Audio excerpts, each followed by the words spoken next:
Hey everybody, it's Alex Miller at Capneon. You might have seen a video I posted last month about AI is going to make supply glut problems, where there's too much of a crappy product that appears all at once.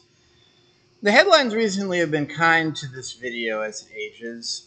You may have heard Amazon is apparently flooded right now with crappy, probably AI generated travel guides.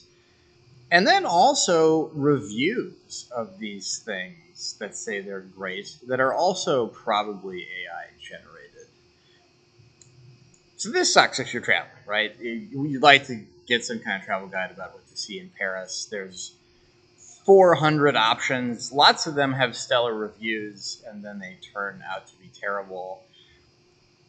I would say I've had this observation before, ironically and not ironically, with books about prompt engineering.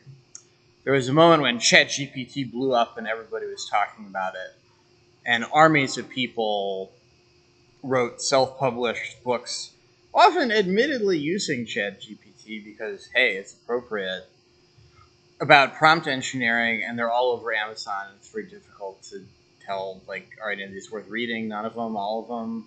My verdict on it was closer to none of them.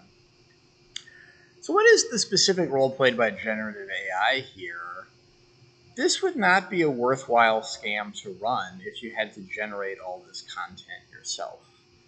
If you're writing a bad travel guide as a human, you might as well write a good travel guide.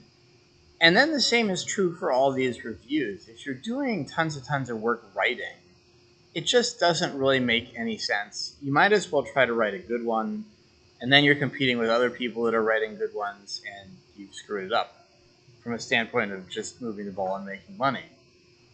But then the problem is that if you have a machine that'll do a lot of work for you, this changes the situation. Now it is economical to have a robot write a terrible book and write a zillion reviews. And, some sucker will eventually buy it. And it's all about working numbers. I would expect you would see a lot more of this kind of stuff. And maybe this is going to be a fixture of the next 10 or 20 years. Is different marketplaces for different goods and services get swamped with AI generated trash and nobody knows what to do. I already mentioned in my previous video that fiction writing, I believe, is having some similar problems. So a few things I'd like to point out on top of this.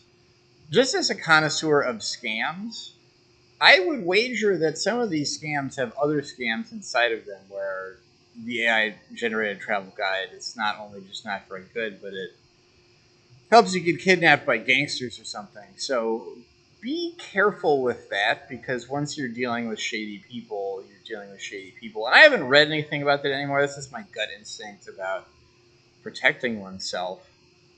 Amazon thus far has brushed off the criticism. They've declined to remove any of these books. In general, this is a thing Amazon has going on right now, and this is generally the stance Amazon has taken.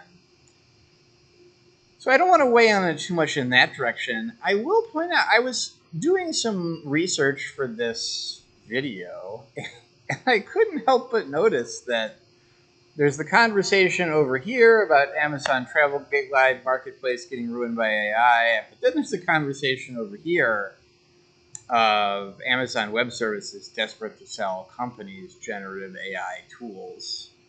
So there's a question of what is the total incentive Amazon sees here about what to do about these things. And unfortunately, I think they're probably just going to stay on there, at least in some diminished form.